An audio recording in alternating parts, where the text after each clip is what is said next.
Salam alaika ya Habib, salam alaika, salawatullah alaika, sallallahu ala Muhammad, sallallahu alaihi wasallam, sallallahu ala Muhammad, sallallahu alaihi wasallam.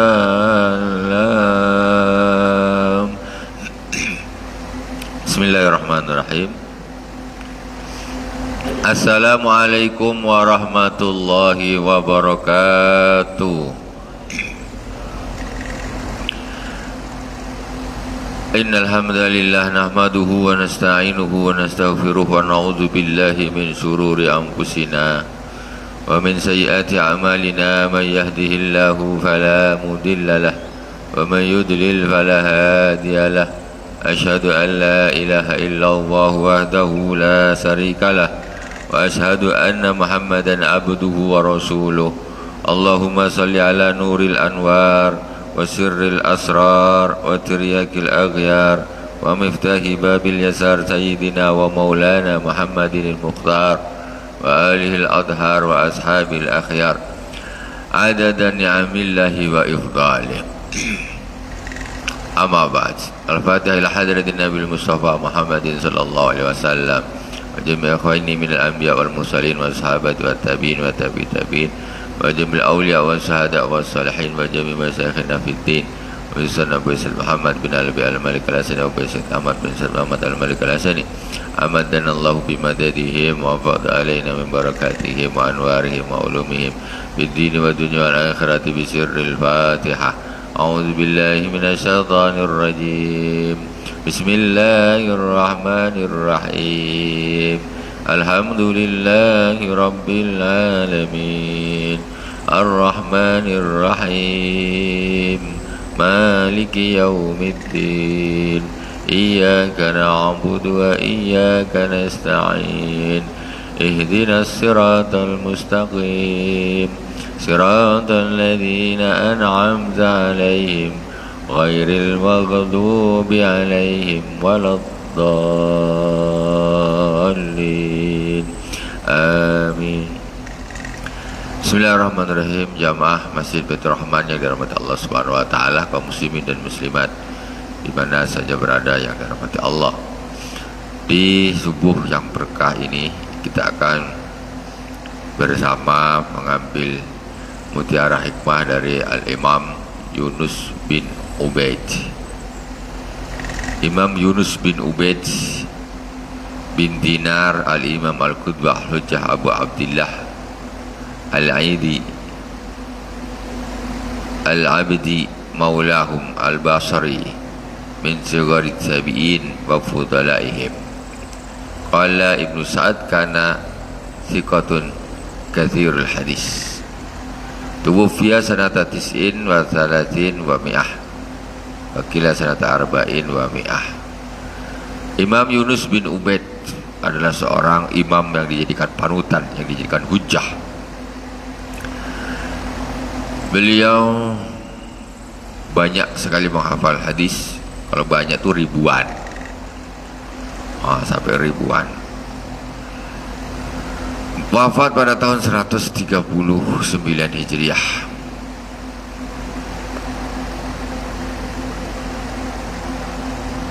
Hikmah beliau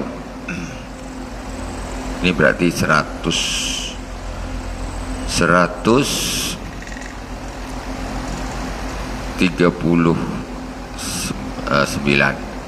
Beliau wafat sebelum Imam Syafi'i lahir. Imam Syafi'i lahir tahun 150. Beliau 139 sudah wafat. Dia termasuk tabi'in, yaitu orang yang bertemu dengan sahabat.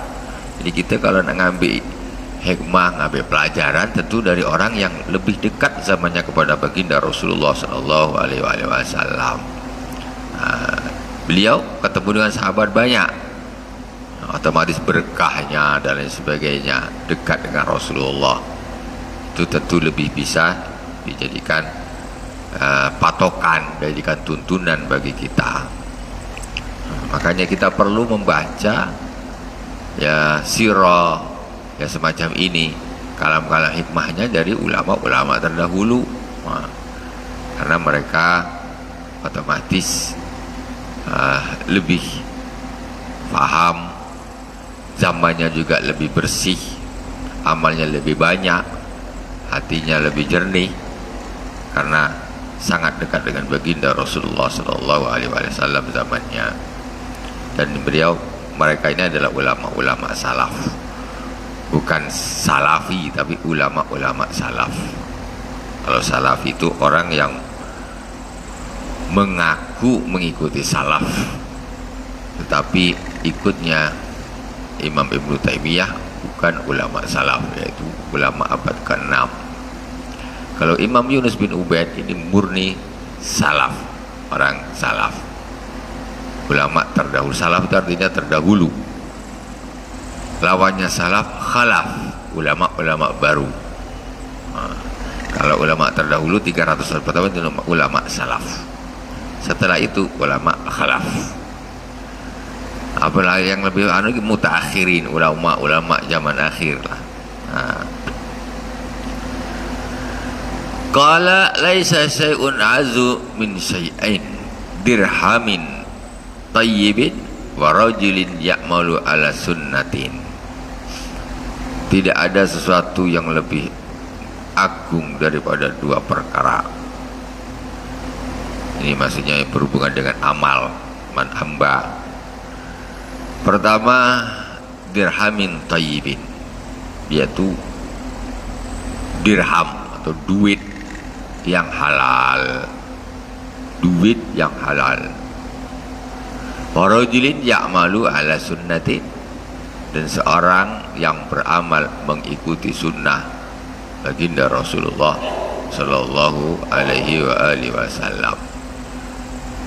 Duit yang halal itu luar biasa pentingnya. Wih, luar biasa. Kalau orang masih sayang ibadahnya, maka dia akan menjaga perutnya dari yang haram-haram, yang subhat-subhat. Kalau orang zalim suka yang haram itu tak usah ngarap ibadahnya, casing saja ibadah. Ibadahnya itu jadi casing, sementara itu tidak diterima oleh Allah Subhanahu wa Ta'ala. Wajib, sholat itu wajib dilakukan, tapi dia tak diterima sama Allah. Tak sholat dosa, sholat tak diterima, apa tak rugi? Macam mana makan orang makan haram, makan subhat, sholatnya mau diterima? Tapi sholat itu wajib, tak sholat lagi dosa, sholat tak diterima, kan rugi. Kenapa? Karena pokoknya duit embat saja tak tahu. Rezeki haram-haram, subhat-subhat embat, habis. Sholat ya nampaknya full, apalagi tak sholat tambahlah. Nah, sekarang semua dianggap halal, suap-suap dianggap biasa, rasuah, sogok menyogok dianggap biasa, padahal sama itu hukumnya dengan maling, nyuri duit diambil, itu sama, haramnya sama dengan orang pergi ke mana nih, tempat perjudian ya, main judi yang menang, itu dengan orang terima suap sama, haramnya tuh sama, efeknya sama. Makanya ketika orang sudah masuk di dalam lingkupan haram ini, susah dia mau keluar, karena otaknya sudah terpengaruh makan haram, darahnya haram, masuk ke otak, masuk ke jantung, masuk ke semuanya, susah mau keluar dari lingkungan maksiat tuh susah. Hati-hati dengan makan haram. Jadi enak aja. Yang repot itu ketika seorang melakukan tapi dia tidak menganggap itu satu dosa, itu tidak menganggap itu bahwa itu haram, jadi dia susah nak tobat. Macam mana dia nak tobat? Dia anggap ini halal aku dikasih kok, makanya Padahal itu sogok suap, nah, biar lancar. Dia merasa tuh halal, kapan dia nak tobat? Tapi kalau dia bilang, oh ini haram nih, tak boleh, sama aja aku pergi judi, main judi menang, sabung ayam menang, atau aku jual narkoba, haram total itu. Itu jangan sampai berhubungan dengan yang seperti itu. Narkoba baunya tepung, haram. Nah, diisap haram, yang ngantar haram, yang pabriknya apalagi, distributornya makan duit haram, yang duduk manis dapat terima uang keamanan haram. Itu haram semuanya. Tapi yang seperti itu kadang-kadang dianggap mata pencarian saja, lumayan dapat duit banyak. Ada di satu kampung, orang kampung ini tahu ini pekerjaannya ini, kadang orang ini tak berani, jalan terus. Tapi ada suatu ketika adalah yang melaporkan ke berhak yang berwajib, istilahnya dilaporkan, diusut. Istilahnya dah ketahuan lah, tapi entah macam mana caranya dia tidak jadi tertangkap. Tapi orang dah tahu kalau dia ini memang pengedar narkoba. Itu berarti kan duit haram. Itu duit haram. Karena narkoba itu haram, kemudian jual belinya juga menjadi haram. Akhirnya dia selamatlah dari tangkapan itu. Terus dia bikin kenduri, selamatan, selamat dari ditangkap. Orang kampung ini tahu semua pekerjaannya, tapi karena ada orang kampung ini kan tak berani lah, ini malah ribut lah. Bikin kenduri, potong kambing berapa ekor, orang kampung undang semua, datang ramai-ramai. Ini kan namanya kita tidak tahu, tidak peduli terhadap halal dan haram. Kalau dah tahu penghasilnya seperti itu, orang ngapu pergi kenduri. Kenduri orang meninggal tamu datang, kenduri bos narkoba datang. Nah ini masalah jadi. Nah, itu tidak boleh kayak gitu. Undang kenduri jangan ada yang mau datang. Macam dapat dukungan pula. Kasih uang tetangga kanan kiri, kasih tap biar diam. Macam mana nak komplain, sering dikasih duit haram, jangan diterima. Ini yang jadi masalah seperti itu. Masyarakat ini tidak menganggap itu satu yang haram sehingga dia enak aja. Terima. Sudah jelas perbuatannya seperti itu. Itu duit haram, bukan tak haram. Kau makan untuk anak bini kau, habislah ibadah. Itu harus dijaga, penting. Nah, kadang-kadang dengan keawamannya masyarakat seperti itu membuktikan masyarakat itu sangat awam. Satu kampung diundang, ya datang betul. Sebelahkan kambing tak 3 ekor, tak berapa satu kampung. Akhirnya orang kampung makan semula duit tuh. Dia bikin macam-macam, nak komplain dah makan apa dia ni, gulai kambing dia dah ikut makan. Jadi nak komplain pun susah. Apalagi nanti sekarang dikasih ini, disumbang ini, sumbang ini. Masuklah duit narkoba ke masjid, itu duit haram. Sekarang itu jadi bisnis haram tetapi dianggap halal. Kapan nak taubat kali-kali begitu? Kalau merasa itu hal yang halal, selalu aja biasa orang, subhanallah. Tapi kalau ada orang umpamanya nih orang Islam, depan orang ramai, dia mau nyembelih babi, makan sate, apa kata orang? Tidak, ini tak betul, gila kau orang Islam bukan? Apa kau makan ni? Terus kau Islam bukan? Kenapa kau ngisap narkoba? Kenapa kau mabuk? Kenapa? Apa bedanya? Ini dua-duanya haram juga ini. Kan sama pak, ya kan? Coba ada orang, kok orang Islam kok makan sate anjing atau babi? Apa kau makan? Kau tak tahu ni haram? Banyak orang yang tak tahu, yang makan haram tapi orang tak ada komplain. Ya yang seperti itu tadi, mabuk kan? Kau tak tahu ini haram? Apalagi yang menghasilkan duit besar semacam narkoba itu luar biasa. Kayak apa dosanya itu? Merusak generasi, tapi dia jadi orang kaya dengan perbuatannya seperti itu. Itu dan masuk dalam lingkaran setan, itu susah dia mau keluar. Susah mau. Ketika orang makan haram, man akal haram asad jawarihu. Ketika orang makan haram, maka anggota badannya akan bermaksiat kepada Allah Subhanahu wa taala. Mau tidak mau. Makan haram jadi darah jadi kotak, otaknya nak haram terus. Susah.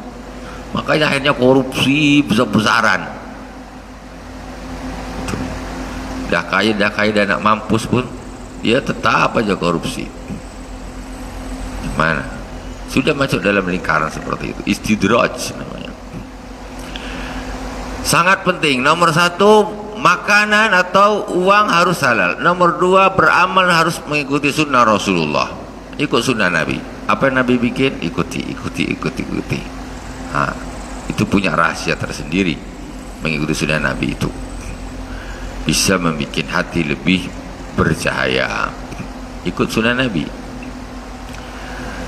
Kemudian kata beliau lagi, qala innama huma dirhamun amsakta anhu hatta tabalaka faqadtahu wa dirhamun wajaba lillahi alaika fi haqqun fa'adaitahu. Jadi duit itu ada dua yang boleh untuk kita. Artinya yang digunakan itu hanya dua saja. Yang pertama, dirhamun amsakta anhu hatta tabalaka fa'aqadtahu.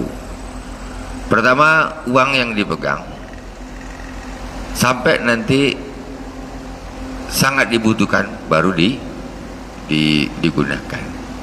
Kemudian wa dirhamun wajaba lillahi alaika fi haqqun fa'adaitahu. Terus dirham yang atau duit yang engkau ada kewajiban kepada Allah Subhanahu wa taala sehingga engkau tunaikan. Maksudnya ini apa nih? Duit nih, pokoknya dua. Nomor satu sesuai kebutuhan, nomor dua membayar zakat.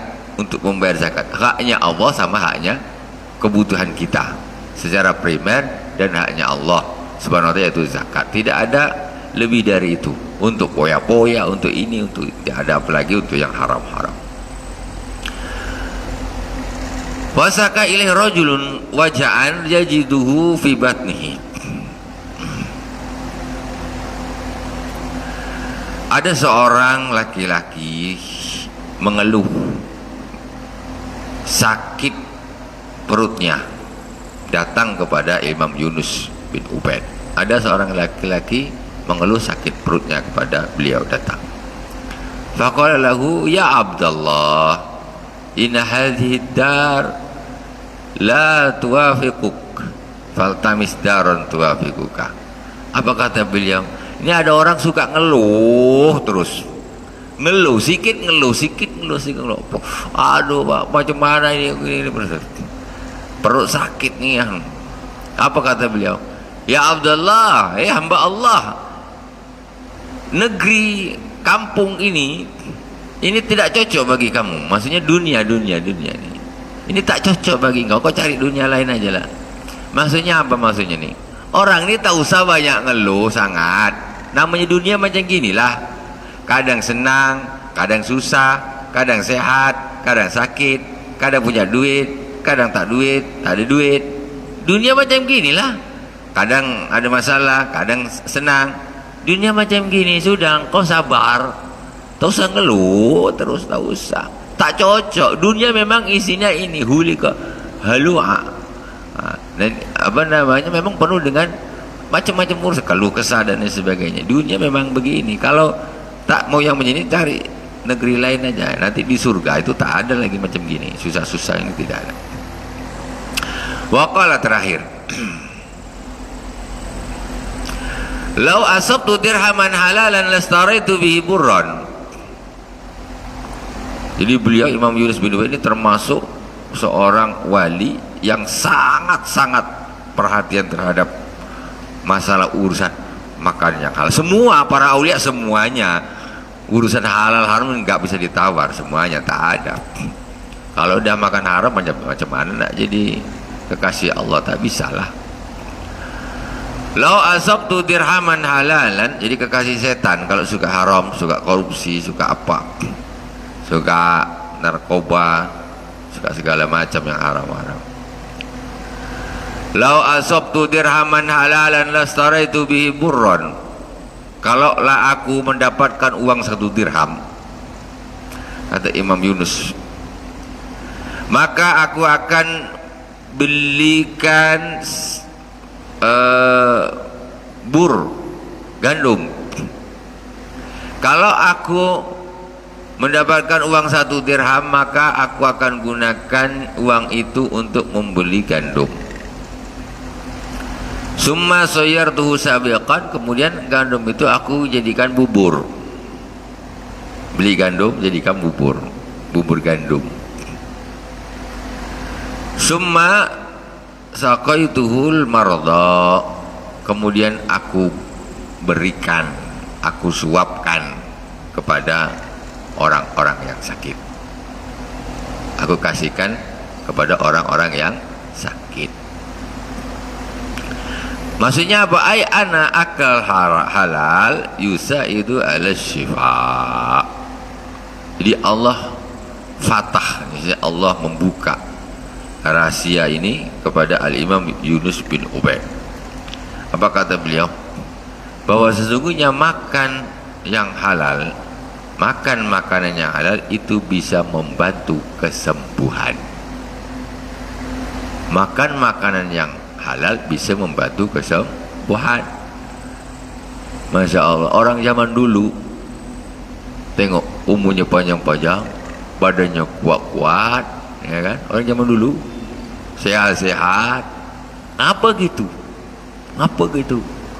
Karena zaman dulu tuh makanan halalnya itu mereka lebih terjamin.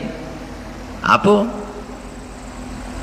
Lauk nyari di laut, sayur sudah ada, macam-macam. Jadi kehalalannya ini lebih terjaga. Makanya sehat. Jadi jangan dipikir apa namanya nih, kalau makan makanan yang halal itu tidak ada hanya sekedar untuk kenyang, tidak, tapi dia akan menjadi obat. Nah, makan yang halal itu akan menjadi obat. Summa sayartul sabiqan summa saqatul marda. Jadi kita nih ketika kita makan yang halal tuh, ini akan jadi obat. Itu. Ya bang, sekali-sekali pergi mancing, dapat ikan halal tak? Halal. Dari Allah langsung. Bila perlu pakai tangan tangkap, langsung makan. Goreng, makan. Halal nih, obat nih, ikan tuh. Satu kita dapat, ini jadi obat. Sehat. Itu. Betul. Qala ma'alamu syai'an aqalla min dirhamin taibin wallahu subhanahu wa ta'ala a'lam. Semoga berkah dari awal sampai akhir. Subhanakallahumma wa bihamdik asyhadu an la ilaha illa anta astaghfiruka wa atubu ilaik. Wassallallahu ala sayyidina Muhammadin wa ala alihi wa sahbihi wa baraka wa sallam. Walhamdulillahirabbil alamin. Wassalamualaikum warahmatullahi wabarakatuh.